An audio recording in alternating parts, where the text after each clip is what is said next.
Hello friends, हम 2 दिन से अपने यूट्यूब चैनल पर व्रत टॉपिक पढ़ रहे हैं और आपका काफ़ी अच्छा रिस्पांस रहा है। हमने फर्स्ट वीडियो के अंदर व्रत से रिलेटेड उसके बेसिक के बारे में बात करी। हमने कल 4 इंपॉर्टेंट प्रमेय हैं उनके बारे में बात करी। प्रमेयों के बारे में मैं बता देता हूँ कल कौन कौन से हमने प्रमेय रिवाइज करी थी। एक प्रमेय ये करी थी, मैं चित्र बना देता हूँ, उससे ही आपको पता चल जाएगा। मैंने पहले ही बताया था, फेस जिस तरह से इंपॉर्टेंट है उसी तरह से चित्र भी इंपॉर्टेंट है।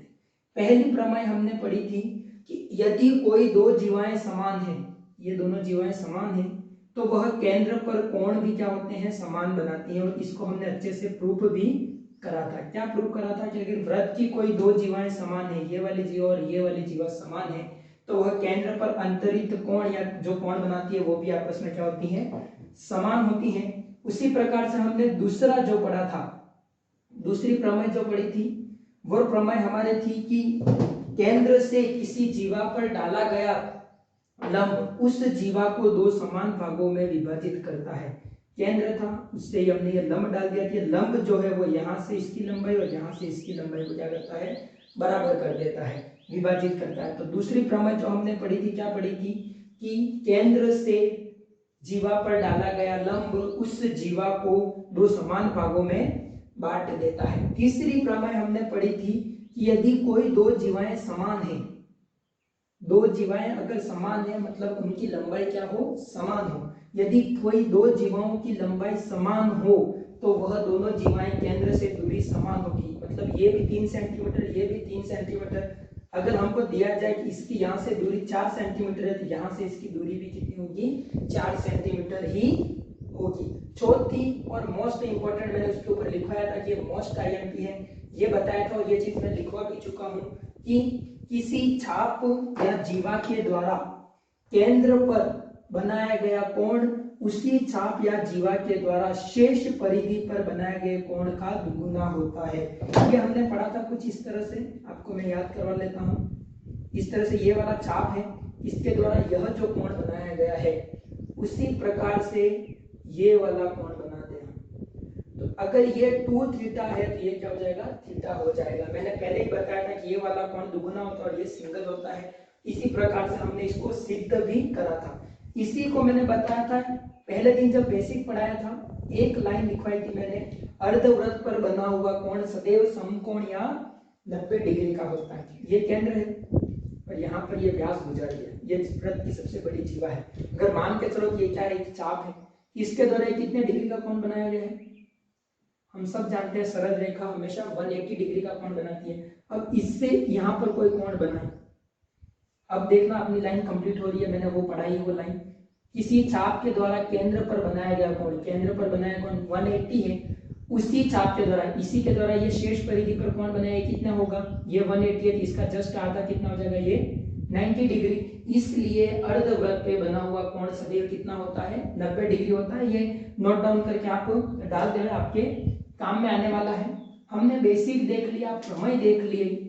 अब आज हम परीक्षा की दृष्टि से कुछ इंपॉर्टेंट प्रश्न, मैं सारे प्रश्न आपको नहीं करवाऊंगा, आपको वही प्रश्न करवाए जाएंगे जो परीक्षा की दृष्टि से महत्वपूर्ण है और जो प्रश्न थोड़े से कठिन हैं उनके बारे में हम आज अध्ययन करेंगे। और प्रमेय में लगभग सारी आपको पढ़ाऊंगा।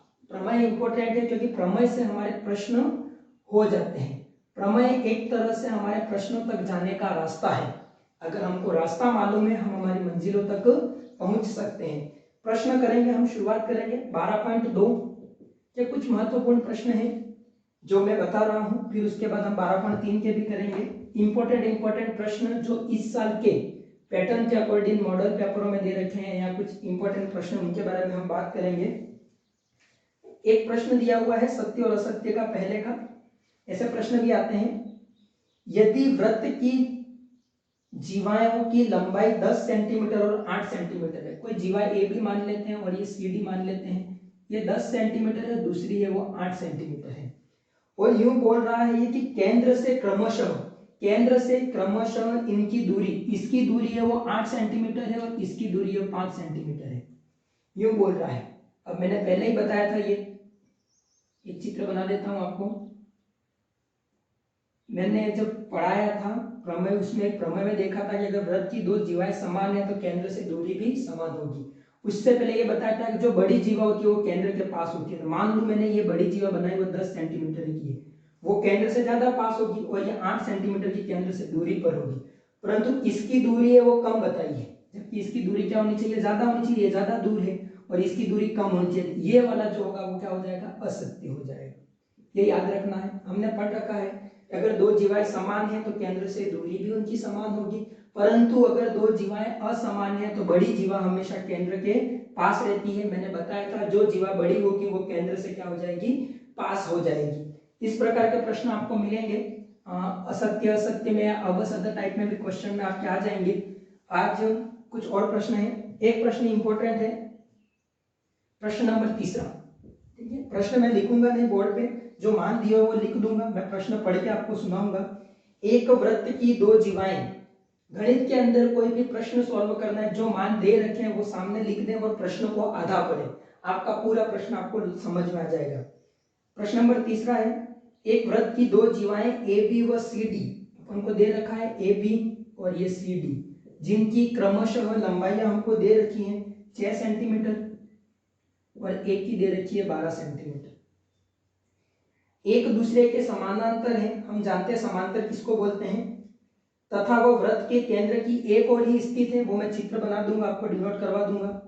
ए बी व सी डी के बीच की दूरी, इन दोनों के बीच की जो दूरी है वो दे रखी है 3 सेंटीमीटर। तो हमको क्या फाइंड आउट करना है, वृत्त की त्रिज्या ज्ञात कीजिए। जिस प्रकार से हमको प्रश्न पूछा है बस उसको सॉल्व करें। हमको जीवाएं दे रखी है, बीच की दूरी दे रखी है, हमको क्या ज्ञात करना है, त्रिज्या। तो हमने आर के आगे क्या लगा दिया, क्वेश्चन मार्क।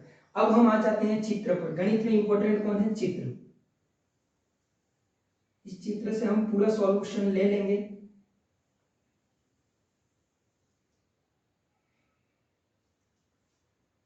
सही नहीं बना है नोट टू स्केल होने के कारण, थोड़ा सा इसको सही कर लेते हैं।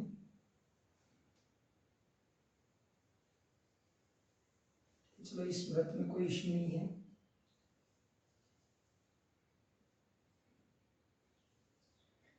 शुरुआत करते हैं हम। दो जीवाएं हैं ए बी और सी डी, एक 6 सेंटीमीटर एक 12 सेंटीमीटर है। आपको देख के ही पता पड़ गया होगा 12 सेंटीमीटर बड़ी है मतलब केंद्र के पास होगी, तो सी डी जो होगी वो केंद्र के पास होगी। उसी प्रकार से ए भी 6 सेंटीमीटर है तो वो नीचे की तरफ हो जाएगी, और उसने बोला है कि वृत्त के एक ही तरफ, तो मैंने केंद्र के एक ही तरफ बना दिया, इसको ओ नाम दे देते हैं, ए बी। इनके बीच की जो दूरी दे रखी है, ये वाली जो दूरी वो हमको दे रखी है 3 सेंटीमीटर। यहां तक हो गया। हमको क्या फाइंड आउट करना है, त्रिज्या ज्ञात करनी है। हम यहां से एक लंब डाल देते हैं, ये पूरा इसको मिला दे जैसा, पर ये दूरी हमको नहीं पता है। जब कोई चीज नहीं पता है तो उसका मान क्या होता है, हमेशा x होता है। ए बी सी डी तक ले लिया, इसका मान e दे देते हैं और इसका मान f दे देते हैं। ठीक है, हमको क्या ज्ञात करनी है, त्रिज्या। हम त्रिज्या बना देते हैं, ये त्रिज्या बना दी हमने,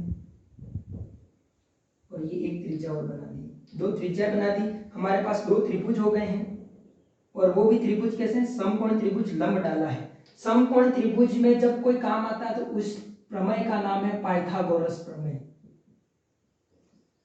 एक्चुअली ये चीजें हम कहाँ पढ़ चुके हैं, ये चीजें हम पहले पिछली क्लास में पढ़ चुके हैं। पाइथागोरस प्रमेय क्या होता है, पाइथागोरस प्रमेय का एक ही फॉर्मूला जो हमने हमेशा याद रखा है, कर्ण स्क्वायर बराबर आधार स्क्वायर प्लस लंब स्क्वायर। इससे हम क्या कर सकते हैं, हमको कोई भी दो मान दिया तो हम तीसरा मान आराम से निकाल सकते हैं। वही चीज हम यहाँ पर अप्लाई करेंगे।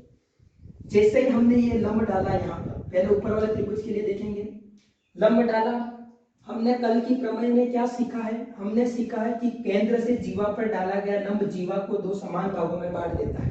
ये टोटल 12 है, तो यहां से लेके यहां तक कितनी होगी, 6 सेंटीमीटर। ये त्रिज्या कहलाती है, इसको आर लिख दो, ये भी त्रिज्या, इसको भी आर लिख दो। उसी प्रकार से टोटल 6 था, ये कितना हो जाएगा, 3 सेंटीमीटर। यहां तक किसी को कोई दिक्कत नहीं होनी चाहिए। अब हम त्रिभुज पहले वाला लेते हैं, त्रिभुज ओ ई सी, ये ऊपर वाले त्रिभुज की बात हो रही है। वहां पर आर स्क्वायर कितना दे रखा है, कर्ण स्क्वायर, मतलब ये आर स्क्वायर बराबर आधार, आधार की जगह पे 6 स्क्वायर प्लस लंब स्क्वायर की जगह पे क्या हो जाएगा, x square. Equation number first. उसी प्रकार से त्रिभुज ओ एफ ए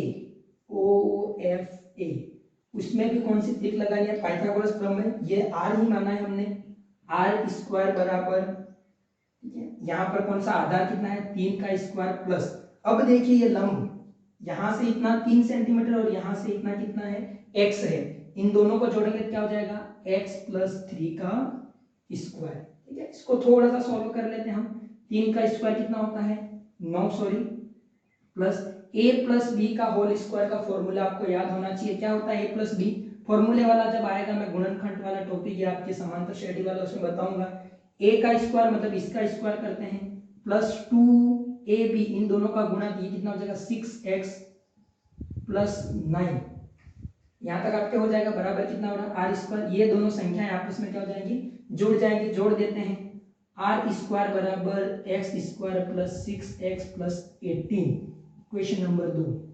अब देखो समीकरण 1 और समीकरण 2, यहां पर भी आर स्क्वायर, यहां पर भी आर स्क्वायर, आर स्क्वायर के मान ये भी हैं, आर स्क्वायर के मान ये भी हैं, तो हम क्या करेंगे इन दोनों को बराबर रख देंगे, तुलना कर लेंगे, तो समीकरण 1 व 2 से हमने तुलना कर लिया, इनको बराबर लिख दिया, बराबर लिख देते हैं 6x square plus x square बराबर एक्स स्क्वायर प्लस 6x प्लस 18, ठीक है। पक्षांतरण वाला हमने सुन रखा है क्योंकि हमने क्या पढ़ रखा है, गुणनखंड पढ़ रखे हैं पिछली क्लासों में, और एक्चुअली गुणनखंड वाले टॉपिक इस साल अपने नहीं है।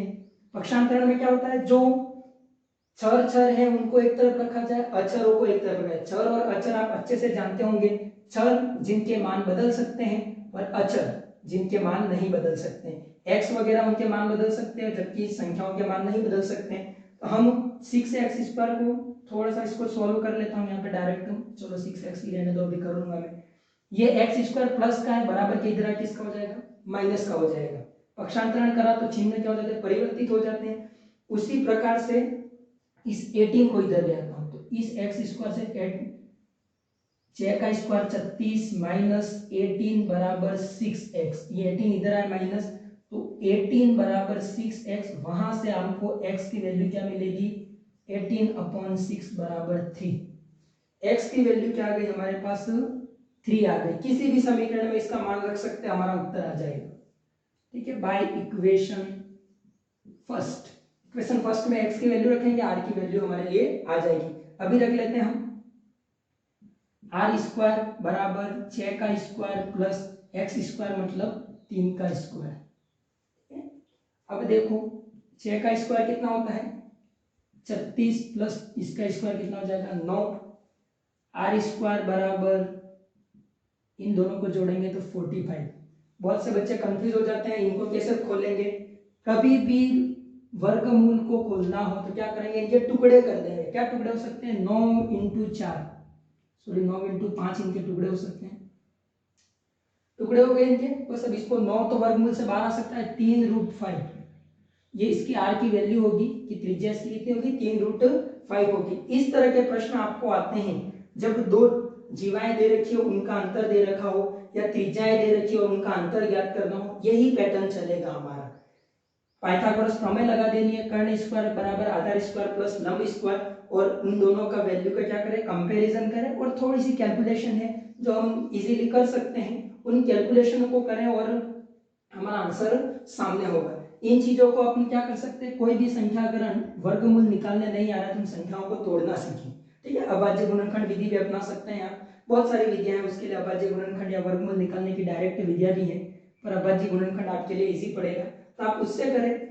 अब आप सोच रहे होंगे सर आप जितना भी पढ़ा रहे हैं इतना आप बोल रहे हैं हम पिछली कक्षा में पढ़ चुके हैं, एक्चुअली ना आप सब कुछ पढ़ चुके हैं, आपको सब कुछ आता है, पर दिक्कत क्या है वो बात करता है, आप इसका स्क्रीनशॉट ले लीजिए, दिक्कत क्या है उसकी बात करेंगे हम, अब हो गया होगा। दिक्कत यह है कि आप जानते सब कुछ है परंतु जानते कैसे उसकी बात करते हैं।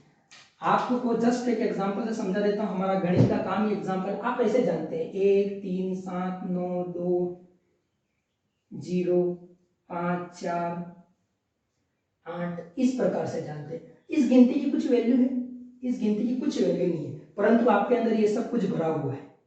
हम क्या करते हैं, हम इसको क्रम में जमाने का काम कर रहे हैं, बस ये अंतर है।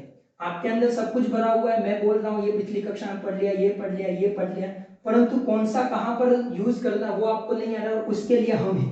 हम आपको इस क्रमिक रूप से जमाने का काम कर रहे हैं और हम आपको आगे तक ले भी जाएंगे। आप विश्वास बनाए रखें और साथ में हमारे साथ पढ़ाई में जुड़ जाएं। आपका इजीली बोर्ड एग्जाम पास हो जाएगा विथ एक अच्छे लक्ष्य और एक अच्छे परसेंटेज के साथ आपका पूरा हो जाएगा। आपको भी खुशी होगी और हमको भी बहुत ज़्यादा खुशी होगी, परंतु पढ़ाई और किताबों से डिस्टेंस नहीं बनानी है। एक प्रश्न और है, प्रमेय है एक तरह की, ये क्वेश्चन नंबर 4। चित्र में दो जीवाएं समान दे रखी हैं जो बिंदु ई पर प्रतिच्छेदित करती हैं। हमको चाप डी ए बराबर चाप सी बी सिद्ध करना है। प्रश्न नहीं पढ़ो कोई दिक्कत नहीं, अभी मैं बता देता हूं। ऐसा दे रखा है, दो जीवाएं हैं, एक जीवा है ए बी और दूसरी जीवा ये है, दूसरी जीवा का नाम है सी डी। ऐसा बोल रखा है, ये दोनों जीवाएं क्या है, बराबर है, ये वाली और ये वाली, और दोनों कहां पर काट रही हैं, ई पर काट रही हैं। हमको ये सिद्ध करना, ये वाला चाप, ये वाला चाप और ये वाला चाप, ये दोनों चाप क्या है हमारे लिए समान है, ऐसा हमको सिद्ध करना है। चलो शुरू कर देते हैं शुरुआत से प्रमेय को। फर्स्ट क्या करते हैं हम, दिया गया है, ऐसा पढ़ाया है आपको, दिया गया है, क्या दिया गया है हमको, दो जीवाएं हैं ए बी बराबर सी डी, ऐसा हमको दिया गया है। दूसरे नंबर पे हमको क्या करना पड़ता है, सिद्ध करना है, सिद्ध करना है, सिद्ध करना है। सिद्ध क्या करना है, चाप, ये वाला चाप मैंने बोला ए डी बराबर है चाप इसके सी डी के, ये दोनों काम हो गए, ये हमको सिद्ध करना था। अब इसमें उत्पत्ति तब करते जब हमको कोई त्रिभुज जैसा दिखे, पर इसी प्रश्न में हम डायरेक्ट क्या करेंगे, उत्पत्ति लिखेंगे इसकी, और उत्पत्ति में हम क्या है, हम जानते हैं। ये शब्द आपके जीवन काल में बहुत काम में आने वाला है, हम जानते हैं। एक्चुअली आप बहुत कुछ जानते हैं, मैंने आपको बता दिया आप सब कुछ जानते हैं, परंतु आपको क्रम में जानने का अभी पूरा नहीं हो पाया, तो हम उसको क्रमिक रूप देने का काम हम कर रहे हैं, और आपकी पिछली कक्षाओं का ज्ञान को हम इसी कक्षा में पिरोकर आपको तैयार कर रहे हैं। आपको इसमें तैयार होना है, हमारे साथ जुड़ जाना है। हम जानते हैं, हम क्या जानते हैं कि यदि कोई दो जीवाएं समान हैं, ए बी और सी डी, दोनों जीवाएं समान हैं, तो उनके द्वारा बनाए गए चाप भी क्या हो जाएंगे, समान हो जाएंगे। क्या लिखेंगे, हम जानते हैं यदि जीवा ए बी व सी डी, ये दोनों जीवाएं हैं, समान हैं, तब उनके द्वारा बनाया गया चाप समान होगा।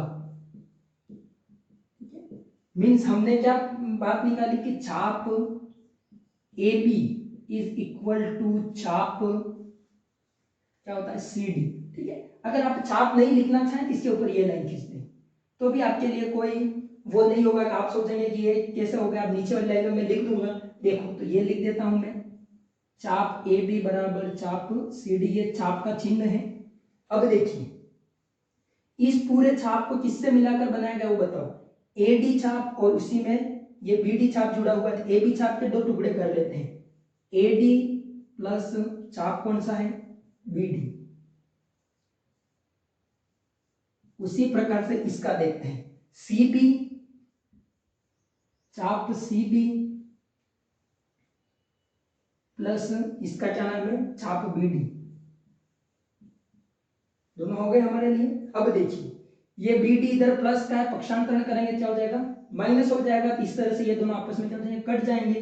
तो ए डी बराबर चाप सी डी, ये दोनों आपस में क्या हो जाएंगे, कैंसिल आउट हो जाएंगे। यही हमको सिद्ध करना था, तो क्या लिखोगे, हैंस प्रूव्ड, या जो भी आपको लिखना हो, इति सिद्धम।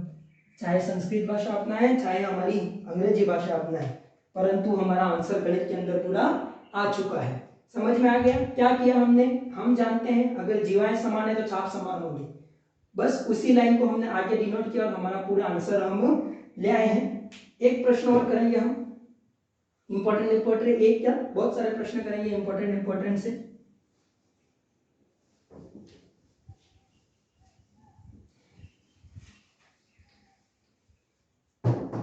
प्रश्न मैं पढ़ना चाहूंगा,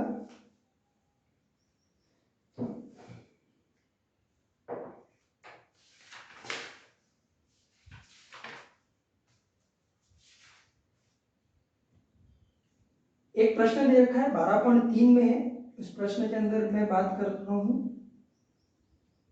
वो प्रश्न सत्य और असत्य के लिए प्रश्न है। यूं पूछा है कि एक आकृति दी गई है हमको, मैं आकृति बना देता हूं और फिर प्रश्न पूछूंगा आपसे, तो आपको भी रहेगा कि हाँ सर ने बताया। चित्र इंपॉर्टेंट है, मैंने पहले ही बता दिया, तो मैं चित्र पूरा आपको बनवाऊंगा। 12.3 का है, ये पहले का तीसरा सवाल है। सत्य और असत्य की बात हो रही है, परंतु ये इंपॉर्टेंट है। अवसर टाइप में प्रश्न आपको पूछ सकता है कि हाँ सत्य है या असत्य है, आप उसके लिए रेडी रहें। और हम सारे प्रश्न जो करेंगे वो हमारे जो प्रमेय पढ़ी है उसके अकॉर्डिंग ही करेंगे, इसलिए आपको प्रमेयों को अच्छे से पढ़ लेना है। नेक्स्ट वीडियो हमारा जो लास्ट वीडियो, सॉरी नेक्स्ट नहीं, लास्ट वीडियो जो अभी हमने अपलोड करा है उसको कल ही अपलोड किया है, इस वीडियो को आप देख ले रहे हैं, आपको सारी प्रमेय समझ में आ जाएंगी। ऐसा दे रखा है चित्र के अंदर 4 बिंदु दे रखे हैं हमको, ये ए बिंदु है, यहाँ पर बी बिंदु दे रखा है, और ये कहाँ से होकर गुजार रहे हैं, केंद्र से होकर गुजार रहे हैं, जिसका नामकरण ओरिजिन या ओ दे रखा। एक बिंदु और है यहाँ पर, इसका नामकरण है सी, इसका नामकरण है डी, और इसका नामकरण है ई। इस प्रकार से हमको दे रखा है, और उसने बताया कि ए डी ई, ऐसा बोला है कि ए डी और ई, इसको बना देते हैं कोण ए डी ई। ये वाला जो कोण है वो कितने डिग्री का है, 120 डिग्री का है। तो ई ए बी, ये वाला जो कोण है, ठीक है, ई ए बी, उस कोण को हमको, इस कोण को मैं ऐसा बना देता हूं, ई ए बी, इस कोण का मान क्या होगा, ऐसा बोला उसने। क्या बोला, इस कोण का मान जो है वो 30 डिग्री होना चाहिए, ऐसा बताना है हमको। सिद्ध क्या करना है, कोण E A B is equal to 30 degree है, ये तो हमको क्या करना है, सिद्ध करना है। समझिएगा आप, ये हमको क्या करना है, सिद्ध करना है, इसको 30 डिग्री शो करना है, और इस चीज को हमको बताना है कि ये कितने डिग्री का कोण है। चलो हम शुरू हो जाते हैं। इसको यहां से मिला दिया हमने, अब हम इसके मान निकालेंगे एक एक के।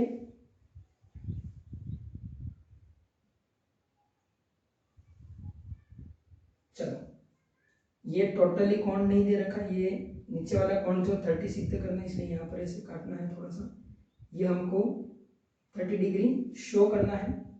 अभी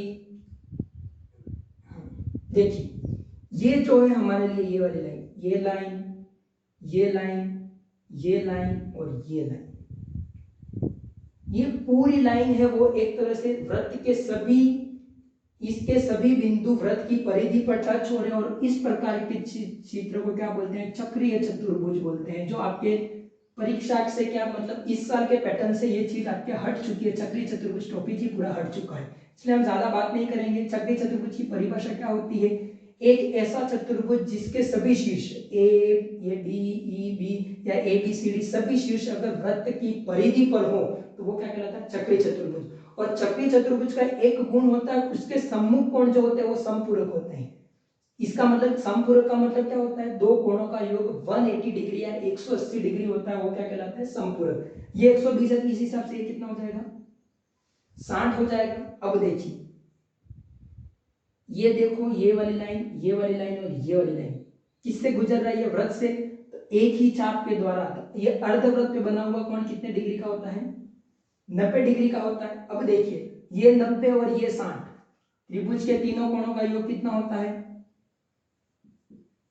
त्रिभुज के तीनों कोणों का योग कितना होता है, 180 डिग्री होता है। ठीक है, इसको कभी प्रूव भी करेंगे अपन प्रैक्टिकली, जब भी मेरे पास फ्री समय रहेगा या मेरी क्लास रहेगी त्रिभुज रिलेटेड, उसमें मैं आपको प्रैक्टिकली सिद्ध करके बताऊंगा कि त्रिभुज के तीनों कोणों का योग 180 डिग्री कैसे होता है। तब तक के लिए आपको ये चीजें मान के चलनी है कि 180 डिग्री होता है। अब देखिए, इसको इसको जोड़े कितना होता है, 90। अभी इसको आपने प्रूफ नहीं करा, इसको x मान लो, 90 + 60 + x बराबर कितना आना चाहिए, 180 डिग्री। x बराबर इन दोनों को जोड़ा तो 150, 180 - 150, ये दोनों प्लस में बराबर के उधर जाके माइनस के हो जाएंगे। ये आंसर कितना आ जाएगा, 30 डिग्री। आगे हमारे ये आंसर 30 डिग्री, मतलब ये हमारा क्या हो जाएगा, सिद्ध हो जाएगा। ये प्रश्न कोई इतना बड़ा नहीं है, परंतु ये समझाने लायक प्रश्न है। सत्य असत्य का ये आंसर क्या हो जाएगा, सत्य हो जाएगा। हाँ, ये ई ए बी है जो वो क्या हो जाएगा, सत्य है। चलो नेक्स्ट हम देखते हैं,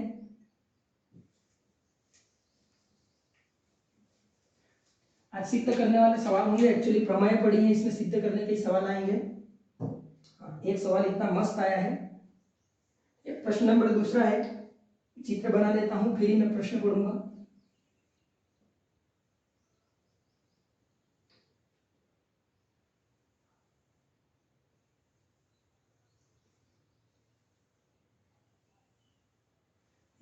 आपके पास प्रकार और पेंसिल रहेगी, उसी से व्रत बनाए। चित्र में दे रखा है, इस तरह से कुछ चित्र है हमारा।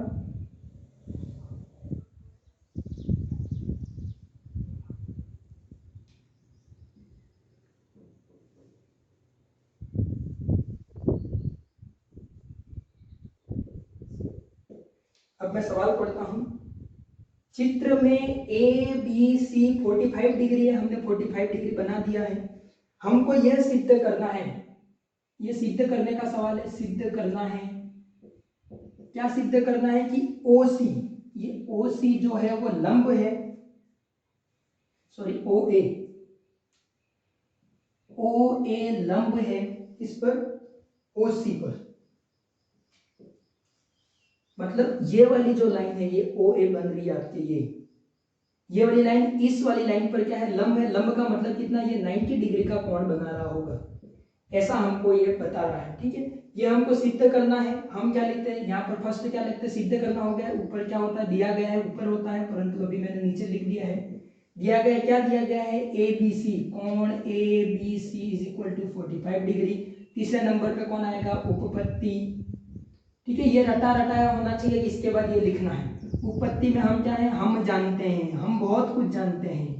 क्या जानते हैं हम, किसी छाप के द्वारा, ये छाप हो गया हमारा। अब मैं लिखवाऊंगा नहीं, बोलूंगा पूरा, आप लिख देना। किसी छाप के द्वारा, किसी छाप के द्वारा केंद्र पर बनाया गया कोण, ये केंद्र पर बना दिया कोण, केंद्र पर बनाया गया कोण उसी छाप के द्वारा, यही छाप के द्वारा शेष परिधि पर, ये शेष परिधि हो गई, शेष परिधि पर बनाया गया कोण का क्या होता है, दुगुना होता है। मतलब ये 45 है, ये कितना होना चाहिए, 90 होना चाहिए ऑब्वियसली, क्योंकि हम प्रमेय से हम पढ़ चुके हैं कि किसी परिधि के द्वारा केंद्र पर बनाया गया कोण शेष परिधि पर बनाया गया कोण का क्या होता है, दुगुना होता है। और 90 डिग्री का कोण ही क्या कहलाता है, लंब कहलाता है। आप पूरी प्रमेय का स्टेटमेंट लिख दें और नीचे ये लिखेंगे, हम लिखवा देता हूं मैं, कि किसी छाप द्वारा केंद्र पर बनाया गया कोण शेष परिधि पर बनाए गए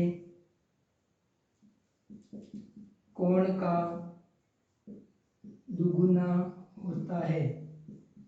दुगुना होता है मतलब क्या हो जाएगा, अगर कोण ABC, इफ कोण ABC is equal to 45, then क्या हो रहा है, देन ये वाला कोण AOC is equal to 95 degree और 90 डिग्री, और यही 90 डिग्री क्या शो करता है, अतः दैट्स वाई हम ये क्या जानते हैं कि A लंब है AOC पर। समझ में आ गया होगा, काफी इजी प्रश्न था, परंतु हमने प्रमेय पढ़ रखी है, उसके अकॉर्डिंग चलना है हमको। तो आप समझ गए होंगे क्या करना था। कुछ नहीं करा, एक लाइन लिखी और हमने हमारा आंसर ले आए हैं। नेक्स्ट हम देखेंगे,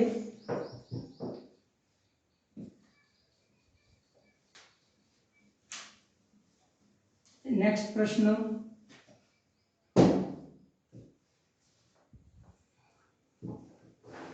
प्रश्न नंबर तीसरा है इसी प्रश्न वाले का, 12.3 का ही। क्या बोल रहा है प्रश्न, ओ त्रिभुज ABC का परिकेंद्र है। नया शब्द नहीं कहूंगा, परंतु अगर आपने नहीं पढ़ा है तो आपके लिए नया शब्द हो सकता है, परंतु मैं इसको याद करवा के आपको बता दूंगा। D आधार BC का मध्य बिंदु है, तो सिद्ध कीजिए कि BOD बराबर कोण A है। सर कुछ भी महाभारत समझ में नहीं आएगी, एक्चुअली महाभारत नहीं समझ में आएगी जब तक हम इसके चित्र को नहीं देखेंगे।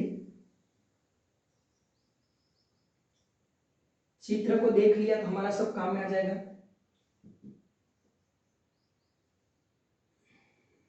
उससे पहले एक शब्द आया है, उसको हम डिनोट करेंगे, क्या कहलाता है परिकेंद्र। दो प्रकार के शब्द आते हैं, परिकेंद्र और अंतः केंद्र। क्या है उसकी बात करते हैं। परिकेंद्र क्या कहलाता है? किसी त्रिभुज के चारों ओर बनाया गया कोई वृत्त है, ये त्रिभुज है, उसके चारों ओर क्या बनाया गया कोई वृत्त है, उसका जो केंद्र होता है वो क्या कहलाता है? परिकेंद्र कहलाता है। समझ में आ रहा है? किसी त्रिभुज के चारों तरफ बनाया गया वृत्त, उसका केंद्र बिंदु परिकेंद्र कहलाता है। और परिकेंद्र की दूसरी भाषा क्या है कि यहाँ पर जो लंब होते हैं, इसके अंदर जो मैं लंब डाल दूं, यहाँ पर ये लंब डाल दूं, यहाँ से कोई लंब डाल दूं, इस भुजा से लंब डाल दूं, इन तीनों लंबों का कोई प्रतिच्छेद बिंदु हो, ये तीनों लंब जहां पर मिल रहे हैं वो भी क्या कहलाते हैं? परिकेंद्र कहलाते हैं। दो परिभाषा है क्या? एक तो किसी त्रिभुज के चारों ओर वृत्त बनाया गया उसका केंद्र, दूसरा क्या है कि लंबों का प्रतिच्छेदी बिंदु भी क्या कहलाता है? परिकेंद्र। अंतः केंद्र क्या कहलाता है? किसी त्रिभुज के अंदर, ठीक है, अब ये है, इसके अंदर में एक और बना देता हूं, जैसे कि ये इसके अंदर ये वृत्त बनाया गया और उसका जो केंद्र होता है वो क्या कहलाता है? अंतः केंद्र कहलाता है। अंतः केंद्र की सेकंड परिभाषा क्या है? कोणों का समद्विभाजक बिंदु। ये जो कोण है ना, इसके जो समद्विभाजक बिंदु हैं वो जहां पर मिलते हैं वो क्या कहलाता है? अंतः केंद्र कहलाता है। समझ में आ गया परिकेंद्र और अंतः केंद्र क्या है?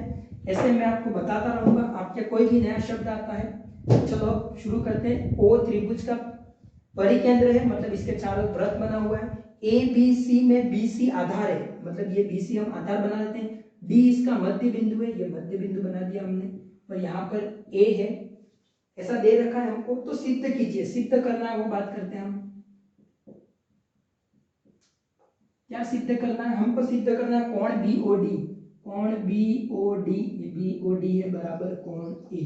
यूं बोल रहा है कि कोण बीओडी, ये वाला कोण, ऐसे लाइन खींच देते हैं हम, ये वाला जो कोण है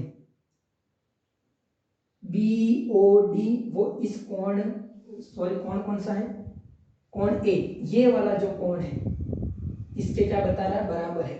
बीओडी को कोण ए के बराबर बताना है। अभी बता देते हैं, पहले आप यहां पर देखिए, इसको वो बना लेते हैं। एक लाइन यहां पर खींच लेता हूं मैं, थोड़ा सा आपको समझाने के लिए। अब देखिए, अगर ये पूरा कोण है, लिखा मैं बाद में दूंगा, पहले यहां पर लिखिए। अगर ये पूरा कोण है वो अगर 100 डिग्री का हो तो ये कितने का होगा वो बता दें। 50 का। कैसे पता पड़ा हमको? किसी भी जीवा या चाप के द्वारा केंद्र पर, ये दोनों केंद्र पर बनाया गया कोण, ये इसका आधा होता है। अब देखिए, इसको हटाइए, ये वाली जो लाइन है वो क्या कहलाती है? लंब कहलाती है। और मैंने क्या बताया, जो केंद्र होता है वो क्या होता है? लंबों का भी लंबों का प्रतिच्छेदी बिंदु क्या कहलाता है? परिकेंद्र। और ये जो लंब होता है केंद्र से डाला, वो इस भुजा को कितने भागों में बांटता है? दो समान भागों में बांटता है 90 डिग्री कोण पर। मतलब ये वाली लाइन और ये वाली लाइन क्या हो जाएगी? समान हो जाएगी। जब ये लाइन और ये लाइन दोनों लाइनें समान है तो क्या हो जाएगा? ये कोण जो हो जाएगा वो क्या हो जाएगा? इसका आधा बढ़ जाएगा। और ये कोण ऑलरेडी क्या है? आधा ही है। ये और ये दोनों कोण क्या हो जाएंगे? समान हो जाएंगे। क्या बताया? अगर ये लंब है जो इन कोणों को क्या बांटा? आधा बांटा। और ये कोण पहले से क्या था? आधा था। अब मान लेते हैं, देखो ये 50 है, ये टोटल कितने का होगा? 100 का होगा। समझाने के लिए हो रहा है आपके लिए। अब मैं इसको आधा आधा करूं, कितने हो जाएगा? ये भी 50 का, ये भी 50 का। अब देखो ये कोण और ये कोण बराबर हो रहे कि नहीं हो रहे? यही तो हमको सिद्ध करना था। अब हम थोड़ा सा देख लेते हैं जो हमको दिया गया है। अब इसमें हम क्या करते हैं, दिया गया है क्या है वो बात करेंगे। दिया गया है, क्या दिया गया है? डी बीसी का मध्य बिंदु है। डी जो है वो बीसी का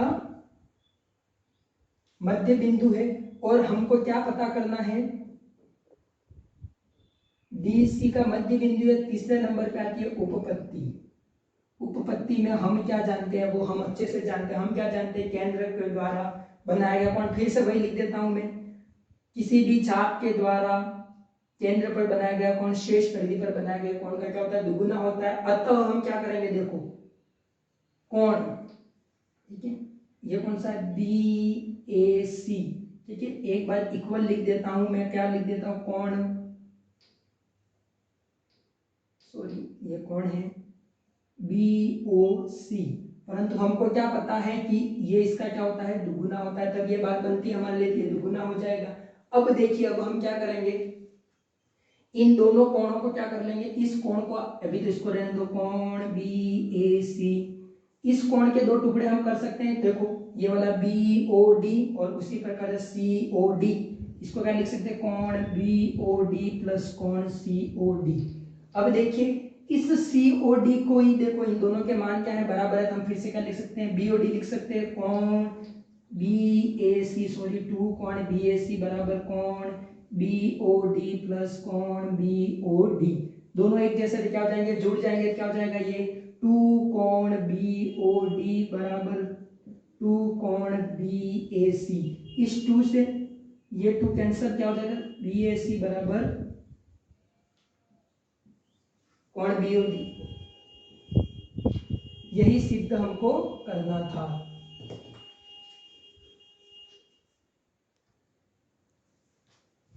ये हमारा यही सिद्ध करना था और हम इसको क्या हुआ, सिद्ध कर लिया। अब हम एक दो प्रश्न और हैं उनको भी देखेंगे। एक बात याद रखनी है, परीक्षा में आपकी मेहनत से भी ज्यादा इंपॉर्टेंट आपकी नियमितता है।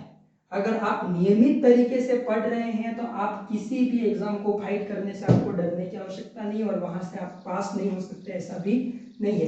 परंतु निरंतरता होना आपके लिए आवश्यक है। जैसे ही आपकी निरंतरता हटी, जैसे कि एक पौधा है, आपने नया नया पौधा लगाया है और उस पौधे को आप 10 दिन पानी दे रहे हैं, फिर एक दिन एक साथ 10 दिन का पानी दे रहे हैं, फिर 15 दिन पानी नहीं दिया, फिर उसके बाद 15 दिन का एक साथ पानी देंगे, वो पौधा सूख जाएगा, वो पौधा आगे नहीं बढ़ पाएगा।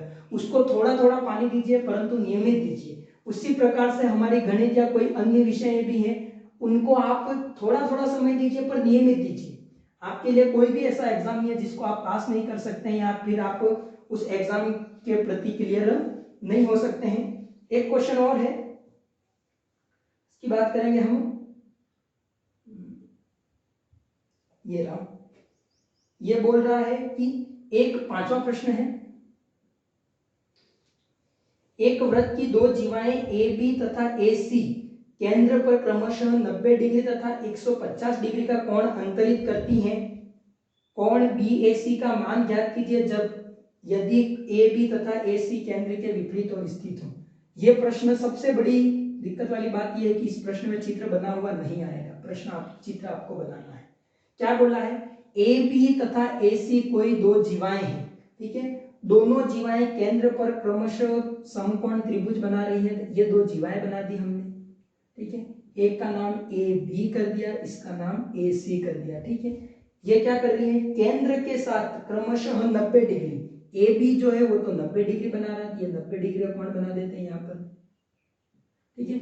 उसी प्रकार से AC ये वाला जो कोण है वो कितने का बना रहा है, 150 डिग्री का कोण बना रहा है। तो कोण BAC इस कोण की वैल्यू हमको फाइंड आउट करनी है पूरे वाले की, ठीक है। बस चित्र बनाने आ गया तो आपका काम हो जाएगा। देखो केंद्र से दोनों विपरीत और भी स्थित है, ये विपरीत ये भी विपरीत। शुरू कर लेते हैं, हमको जो मान चाहिए वो फर्स्ट क्या करेंगे, हमको दिया गया है, बात कर लेते हैं। परीक्षा में इन सब चीजों के नंबर हैं इसलिए आप इनको कभी ना भूलें, लिख देते हैं। कोण BOA बराबर 90 डिग्री है, उसी प्रकार से COA बराबर 150 डिग्री है। ये तो हमको दिया गया है, क्या करना है, क्या ज्ञात करना था, हम लिखेंगे कोण BAC हमको क्या करना है, ऐसे क्वेश्चन मार्क भी लगा दे या फिर हम ज्ञात करना चाहते हैं उससे भी ये काम हमारा हो जाएगा। ये हमको क्या करना है, फाइंड आउट करना है। अब हमारे सामने सारी तस्वीर क्लियर है, ये देखिए, ये कोई एक बिंदु है, इस बिंदु के चारों तरफ के कोण, किसी बिंदु के चारों तरफ के कोणों का योग कितना होता है, 360 डिग्री होता है। अब देखिए ऐसा चित्र है हमारे पास बना हुआ, ये 150 दे रखा है, ये 90 दे रखा है, इसका मान हम कितना मान लेंगे, x मान लेंगे। देखिए 90 और 50 कितने हो जाएंगे, इन दोनों को जोड़ेंगे तो 240, मतलब 240 तो ऊपर वाले ही है, तो नीचे वाला कितना हो जाएगा, पूरा टोटल कितना होता है 360।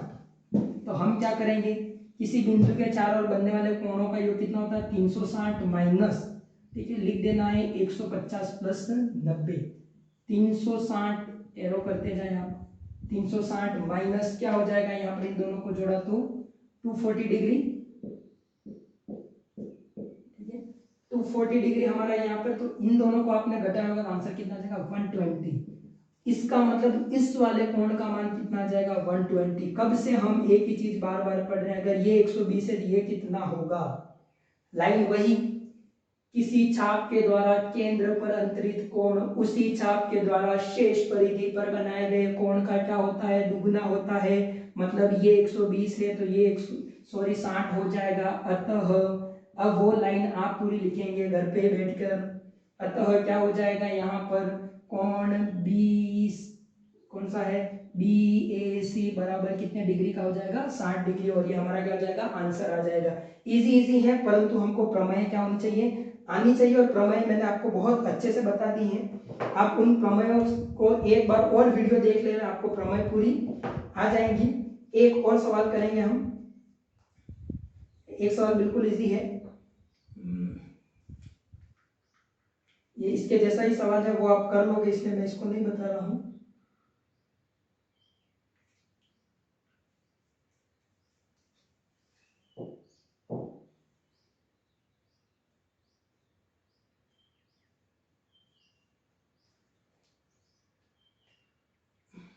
चित्र में इस सवाल को हम कर लेंगे। देखिए हमको ये सवाल पूछा गया है कि सवाल हमको दे रहा है चित्र में, यहाँ पर मैं चित्र बना देता हूँ पहले। इस तरह से चित्र है, ये केंद्र है, ये यहाँ पर। सवाल नंबर है 90, ठीक है, फिर आप भूल जाएंगे सवाल कौन सा है। ये सी, इस बार सी ऊपर है, ये ए और बी, इस तरह से ये ओ है। इसका मान 40 डिग्री दे रखा है, हमको इसका मान ज्ञात करना है। बिल्कुल इजी है, इतना कोई टफ सवाल नहीं है। अब मैं यहाँ पर लिखवा देता हूँ, भले नहीं लिखवाऊंगा तो पहले मैं समझा देता हूँ, फिर अपन बात करेंगे आगे। देखिए ये 40 डिग्री, इस हिसाब से ये कितना होना चाहिए, 80 डिग्री। कैसे पता पड़ा, इस चाप के द्वारा यहाँ कोण बनाया गया और इसी चाप के द्वारा केंद्र पर बनाया गया, तो ये 40 था, ये इसका जस्ट दुगुना। अब देखिए ये त्रिभुज की क्या कहलाती है, सॉरी ये वृत्त की क्या है, त्रिज्या है, और ये वृत्त की क्या है, त्रिज्या है। और वृत्त की त्रिज्याओं के द्वारा एक ही जीवा पर बनाए गए कोण क्या होते हैं, समान होते हैं। मतलब ये x है, ये भी क्या हो जाएगा, x हो जाएगा। इतना तो आप समझते हैं अच्छे से। अब देखिए त्रिभुज बन गया, त्रिभुज के तीनों कोणों का योग कितना होता है, यहाँ पे लिखना है त्रिभुज के तीनों कोणों का योग कितना होता है, 180 डिग्री होता है। आपको इतना अच्छे से पता है और कि हम तीनों कोणों को जोड़ते हैं तो 180 होता है। उसी प्रकार चतुर्भुज के चारों कोणों का योग कितना हो जाएगा, 360 होगा। जब चतुर्भुज पढ़ेंगे तब बात करेंगे। 80 प्लस एक्स बराबर कितना हो जाएगा, 180। वहीं से इन दोनों को जोड़े तो 2x, 80 उधर पक्षांतरण कर लिया, 180 माइनस 80, x इधर आ जाएगा। इन दोनों को माइनस करेंगे तो 100 बटा, ये अगर ये दोनों गुणे में है तो बराबर के उधर जाके किसके हो जाएंगे, भाग में हो जाएंगे। जब ये गुणनफल पढ़ाया जाएगा तब आपको अच्छे से बताया जाएगा। 50 डिग्री मीन्स इस कोण का मान कितना आ जाएगा, 50 डिग्री, ये भी 50 डिग्री हो जाएगा। ये बिल्कुल इजी सवाल था, इस सवाल के ज्यादा अपन को घबराना की बात नहीं है। चक्रीय चतुर्भुज टॉपिक आपके हट चुका है, इसलिए हम उसके बारे में ज्यादा अध्ययन नहीं करेंगे। हम कुछ और सवाल हैं विविध के, उसके बारे में देखेंगे। और सारे अवशब्द वाले सवाल हैं तो हम सिर्फ चित्रों में उसका मैं यहाँ पर व्याख्या कर करके आपको बताऊंगा। और आपको इतना पढ़ा दिया, इस हिसाब से आपको आ जाना चाहिए। चित्र में एक सवाल दे रखा है, 14वां सवाल है, 14 नंबर। सवाल क्या बोल रहा है कि ये O है, यहाँ पर वो टच कर रहा है, मतलब ये त्रिज्या बन गई A पर, ठीक है। वही जाकर टच कर रहा है B पर, तो ये जीवा बन गई, ठीक है। इसी प्रकार से एक और त्रिज्या जो C पर काट रहा है, इस बार C नीचे आ गया है, और यही यहाँ पर जाके कितना बना रहा है, 20 डिग्री बना रहा है। हमको क्या ज्ञात करना है, हमको कोण AOC, ठीक है, AOC ये वाली लाइन हमको ज्ञात करनी है। तो ये x लिख दिया। अब देखिए ये चाप है, इसी चाप ने कहां पर कोण बनाया, यहां पर बनाया। और इसी चाप ने कोण कहां पर बनाया, यहां पर बनाया। हम क्या जानते हैं, इसी चाप के द्वारा केंद्र पर बनाया गया कोण उसी चाप के द्वारा शीर्ष परिधि पर बनाया गया कोण का क्या होता है, दुगुना होता है। ये 20 से ये कितना हो जाएगा, 40। तो x बराबर कितना आंसर आ जाएगा, 40। कुछ सिद्ध करने की जरूरत नहीं है, वो लाइन बार बार आपको याद रखनी है, वो लाइन आपके काम की है, तो उसको जरूर आप वो करें। एक और है सेम सवाल,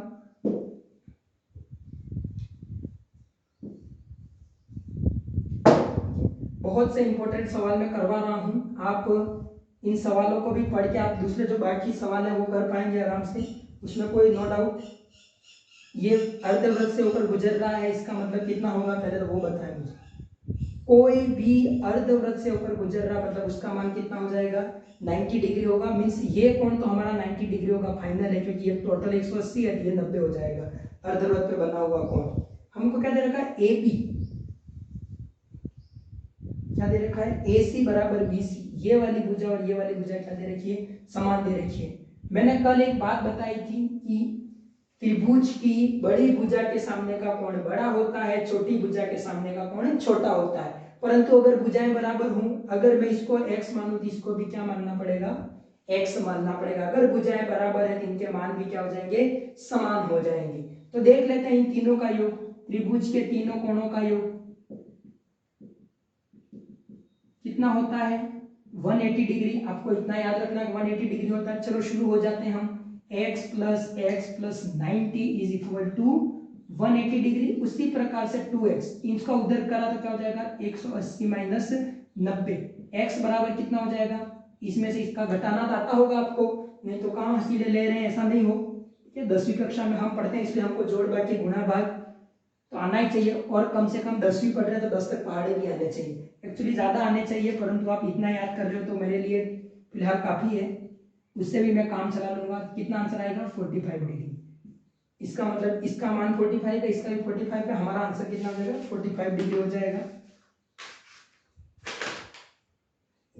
एक और सवाल है इसके जैसा ही सेम, सवाल नंबर 17 हम करेंगे।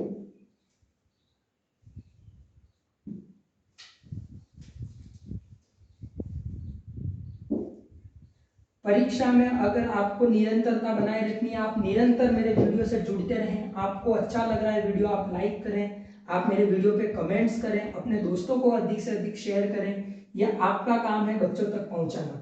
आपकी वजह से कोई एक बच्चा भी आगे जा रहा है तो आप भी कहीं ना कहीं मेरी जितनी मेहनत है, आपकी जितनी मेहनत है, उसके भागीदार हैं। और आप 2 दिन से मेरे वीडियो को अच्छा लाइक कर रहे हैं, अपने दोस्तों तक पहुंचा रहे हैं, धन्यवाद के पात्र हैं आप उसके लिए। A, B, C और D ऐसा बता दिया गया है। ये पूरा कोण टोटल, ठीक है, परीक्षा में ये ध्यान रखना, ऐसी लाइन दे रखी है मतलब ये बड़े कोण की बात हो रही है पूरे।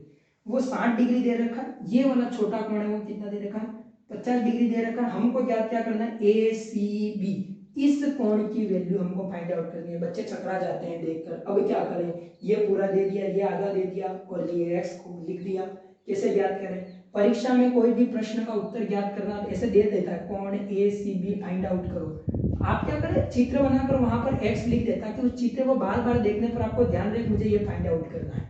चित्र इंपॉर्टेंट है, इसको 2 बार देखो तो समझ में आ जाएगा। मैंने जब बेसिक पढ़ाया था अपना, उस बेसिक के अंदर एक लाइन बोली थी कि कोई भी जीवा वृत्त को क्या करती है, 2 भागों में बांट देती है, उसको वृत्तखंड बोलते हैं। और एक ही वृत्तखंड में जीवा द्वारा बनाए गए कोण क्या होते हैं, समान होते हैं। मैंने बताया था 1 2 3, तो मतलब इसको मैंने x माना है, इसको भी क्या मानूंगा, x मानूंगा। अब देखिए इस त्रिभुज को, ये वाला त्रिभुज हो गया हमारे, ये वाला त्रिभुज देखो 60 50 और x, और त्रिभुज के तीनों कोणों का योग कितना होता है, 180। बार बार नहीं लिखूंगा, आप समझ जाए उसको। और यहाँ पर कितना हो जाएगा, 180 डिग्री। अब देखिए x बराबर इन दोनों को जोड़ागा तो कितना आ जाएगा, 110, और उधर जाके माइनस का हो जाएगा 180 माइनस 110 और बराबर कितना आ जाएगा, 70। अगर ये 70 है तो ये कितना हो जाएगा हमारे लिए भी 70 डिग्री। समझ में आ गया होगा आपको कब हमको कैसे क्वेश्चन करने हैं। हमने वृत्त से रिलेटेड उसका बेसिक पढ़ा है, उसकी प्रमेय सिद्ध करी है, हमने कुछ महत्वपूर्ण सवाल करे हैं। सारे सवाल मैं इसलिए नहीं करवा रहा हूँ कि बोर्ड एग्जाम आपके नजदीक हैं और सारे सवाल मैं करवाऊंगा तो फिर मैं पूरे वीडियो नहीं करवा पाऊंगा। कुछ इंपॉर्टेंट सवाल हैं जो मॉडल पेपरों में मैंने देखे हैं या फिर परीक्षा की दृष्टि से मुझे इंपॉर्टेंट लगे हैं या फिर दूसरे सवालों से अलग है, वो सवाल मैं आपको करवा दिए हैं। और उम्मीद करता हूँ आपको वीडियो बहुत पसंद आया होगा और इस वीडियो को अधिक से अधिक शेयर करना आपका काम है। धन्यवाद।